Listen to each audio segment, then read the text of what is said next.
Our next guest provides curated news and original analysis of mobile and wearable products and services. Been involved for many years in the health tech side of the business, if you will, and he's been on our show several times. Always good to get his take on what's happening as it relates to health tech, his insider take, if you will.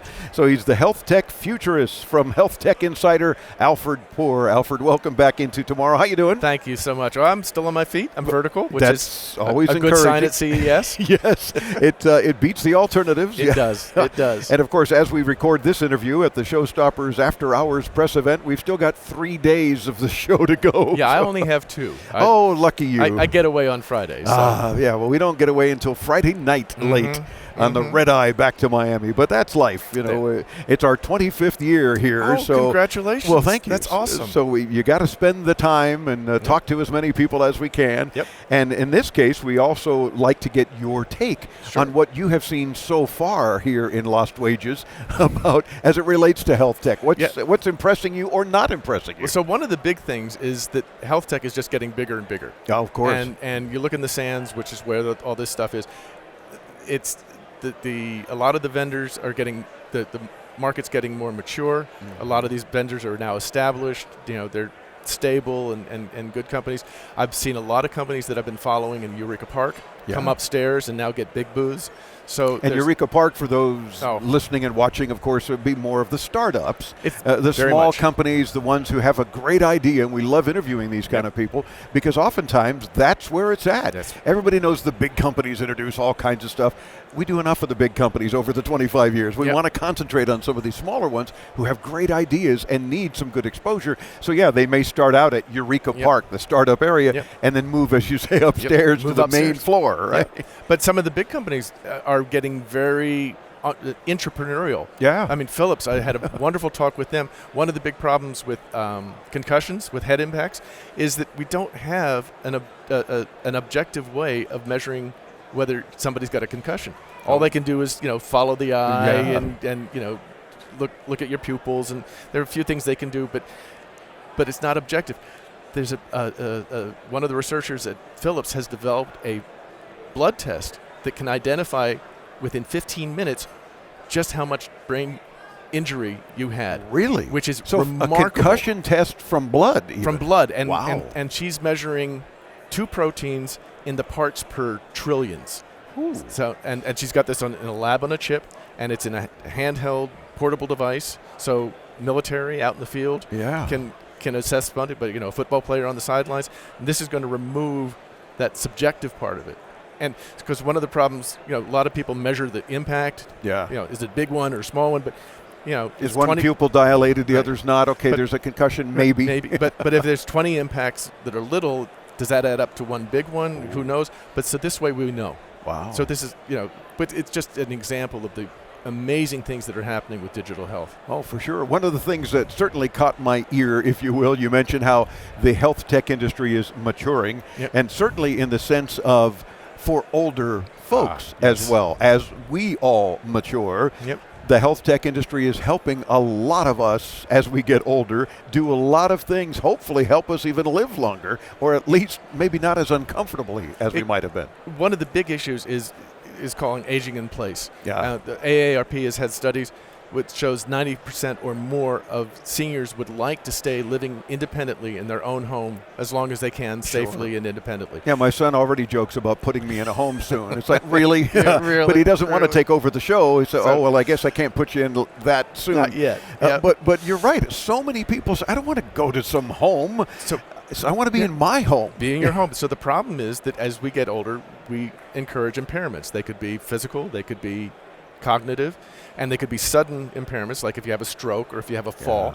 But the insidious ones are the gradual ones, so you lose your cognitive ability slowly over time, and families or physical, moving around, you're not as mobile, and families of seniors themselves are impossible at reporting this because, I'm fine. It's not that bad. Well, and you don't want to admit it if you think maybe it is that bad. Perhaps I'll discuss it with my doctor, but I don't want to tell my family because they're going to put me somewhere. Exactly. And the other thing is the family tends to give it a pass because it's an uncomfortable topic, and well, it's not that bad yet. Yeah. So one of the fascinating things, and there's some wonderful products right here on here at Showstoppers tonight. Technology is solving the aging in place problem because we don't have enough caretakers. Yeah. Not paid, not unpaid family members. They're just not enough to go around, and they are developing really good systems that passively monitor the activities that are going on in the house and can give you, again, objective data that says, wait a second, your mom used to get up around 7 and it would take her 15 minutes to get to the kitchen. Well, now, she's getting up more times during the night. She's not getting up until 9. It takes her half an hour now to get to the kitchen. Yeah, this might be something to look into. Yeah, let's check it out. And so one of the big changes is that people are creating these passive systems. So there's not a camera. There's just a sensor that detects motion and can give you information about what's going on without being intrusive. Yeah. And one of the fascinating ones, there's a company called Phyn, Phyn, and they have a device that was originally created to detect leaks. You put it, you plumb it into your sink, in the kitchen and plug it in. Needs power, but it can determine what devices are using water. And it can also uses AI, and it can determine if there's a leak, if something's running that's not supposed to be running. But if you think about it, if you know when that toilet flushed, if you know when this kitchen sink was run, if you know when the dishwasher was used, when the shower was used, well, that's all the information you need for helping to monitor elderly in the home. And you can do that from anywhere in the world, halfway around the world. You know if mom or dad's okay. Exactly. And so this one little box sits under the sink. Nobody sees it. Nobody thinks about it. But you can get this information sent to you on your smartphone and keep track of what's going on. And certainly technology has been improving healthcare, obviously, forever. But what do you see around the corner and into tomorrow? What are you most excited about? One of the big things that I've been receiving confirmation of at the show is I had this belief, and now I have it more than ever. We've actually missed an inflection point in healthcare. It's gone by us, and we didn't even notice it go by, and that is telehealth. We are now past the tipping point. We're past the point of no return between the work by the VA with veterans. They've done a lot of groundbreaking stuff. We have services that now offer telehealth for patients in all 50 states, which is a licensing nightmare. So, it's amazing. We have some services that are making the healthcare in the home so efficient that they now can afford to send doctors on house calls. Which, who would have thunk it? Who would have thought? Exactly. Who would have no, Norman Rockwell, here we are coming back again, and who would have expected that to happen? Wow. So it's a miracle to me, but that's where we're going. Healthcare is going to be moving out of the clinical setting and back into the home. So you may be seeing your doctor, and maybe even more frequently if necessary, but it may not be in person. Not in person. Yeah. And the other thing is they'll have the data. Yeah. Not just from what you tell them, but from the biometric information that you get from the different devices. They'll have the data, and they'll say, "Oh, wait a second, this is fine," or "This is a problem that seems to be deteriorating. We need some attention. You better come in." Well, for much more information, insider information, if you will, check out Alfred's site at healthtechinsider.com. healthtechinsider.com. We'll link you there too when you visit us at intotomorrow.com. Alfred, always a delight to chat with you. There's always cool things to discuss as it relates to health tech. Absolutely. And we appreciate you joining us again. Thank you. I appreciate it. Our pleasure.